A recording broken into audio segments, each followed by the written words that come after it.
OneX batting app को लेकर के ईडी ने कुछ कड़े और बड़े कदम उठाए हैं। इसके तहत कई ऐसे बड़े सेलिब्रिटीज़ हैं जिनकी प्रॉपर्टीज़ जो एसेट्स हैं वो जब्त कर लिए गए हैं।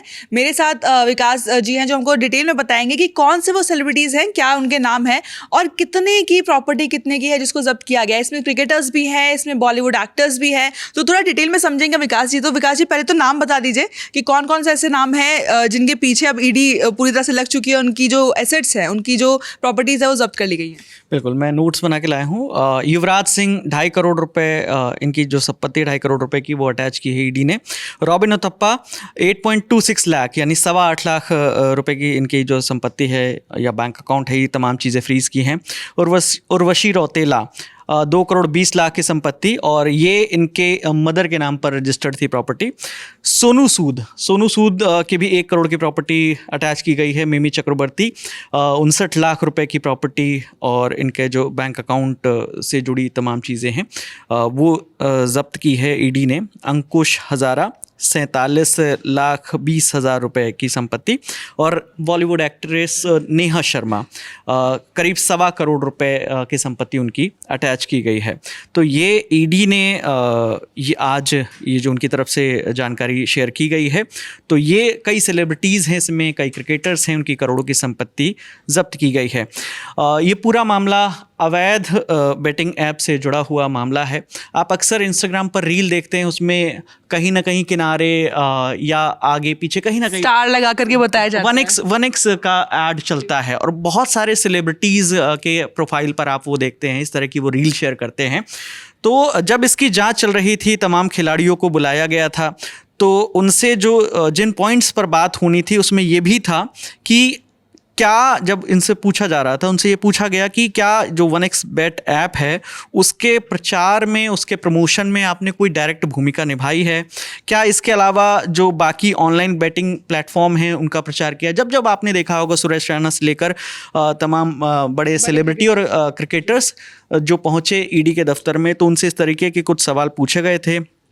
उनसे ये भी पूछा गया था कि क्या आपको पता था कि OneX बेट जैसे जो प्लेटफॉर्म है वो भारत का जो कानून है उसके तहत गैर कानूनी कैटेगरी में आता है, इलीगल है वो, तो क्या आपको इसके बारे में जानकारी थी? और क्या OneX बेट जैसे और इसके जो सरोगेट प्लेटफॉर्म है OneX बेट से जुड़े कॉन्ट्रैक्ट एग्रीमेंट जो आपने किए थे उस पूरे लेन देन में आप शामिल थे? इस तरह के बहुत सारे सवाल पूछे थे, और आखिरकार ईडी ने इस मामले में जितने भी अभी हमने नाम बताए हैं, कहीं ना कहीं ईडी की जांच में ये पाया गया है कि ये लोग इन्वॉल्व थे जो अवैध बेटिंग ऐप है उसके प्रचार में, और जिस वजह से जो उनकी संपत्ति है वो अटैच की गई है।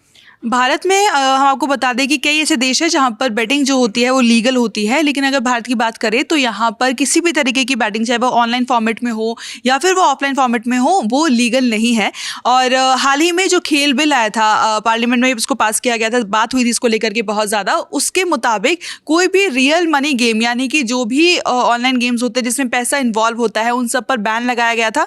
विकास जी, आपको ध्यान होगा कि उसी की वजह से हमारी जो टीम इंडिया थी उसको अपना जो किट स्पॉन्सर, जो टाइटल स्पॉन्सर उनके थे ड्रीम 11, उनके साथ उनका कॉन्ट्रैक्ट भी खत्म हो गया था, क्योंकि उस कंपनी को अपना वो पूरा जो वेंचर था वो बंद करना पड़ा था इस बिल के आने के बाद।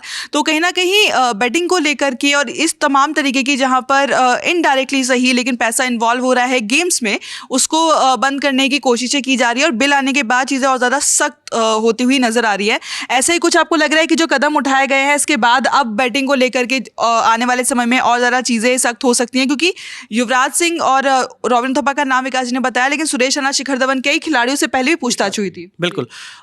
ये जो अभी डेटा, इससे पहले जब ईडी ने गूगल और मेटा को भी इस मामले में समन जारी किया था, और जो डेटा आया है तमाम मीडिया रिपोर्ट्स में दावा किया गया है कि भारत में 22 करोड़ से ज़्यादा लोग किसी न किसी ऑनलाइन सट्टेबाजी ऐप से जुड़े हुए हैं, और 11 करोड़ लोग इनके रेगुलर यूज़र हैं, यानी वो रोज़ इस ऐप का इस्तेमाल करते हैं, इसकी जो तमाम एक्टिविटी है उसमें पार्टिसिपेट करते हैं, यानी हर दिन वो सट्टा लगाते हैं। और शुरुआती जो 3 महीने थे इस साल के, उसका जो डेटा आया है 1.6 अरब बार लोगों ने इन वेबसाइट को विजिट किया है। जो वेबसाइट पर यूवी नहीं, हाँ, पीवी जो पेज व्यूज जो व्यूज कहलाता है, वो 1.6 अरब। तो ये आप समझ लीजिए 100 करोड़ से ज़्यादा 100 अरब डॉलर से ज़्यादा का सट्टेबाजी का बाज़ार है।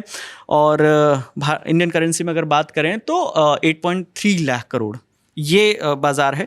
और जो आरोप लग रहे हैं कि इन्होंने एक तो अवैध तरीके से ये ऐप संचालित हो रहे हैं, ये इसका प्रचार कर रहे हैं, फिर इसमें टैक्स चोरी कर रहे हैं, जिस वजह से ईडी जो है इस पूरे गेम में आई और ईडी ने ये एक्शन लिया है। यानी कि आने वाले समय में और ऐसी खबरें आ सकती हैं जहां पर ईडी इसी तरीके की ऑनलाइन बेटिंग या एप्स के प्रमोशन को लेकर के सेलिब्रिटीज़ को, खास क्योंकि एंडोर्समेंट के जरिए वो लोग प्रमोट करते हैं ऐसी ऐप्स को, उनको लेकर के सख्त कदम उठा सकती है। इस वीडियो में फिलहाल इतना ही। मेरा नाम है रिया, साथ थे विकास, कैमरा के पीछे आलोक, और आप देखते रहिए ललन टॉप।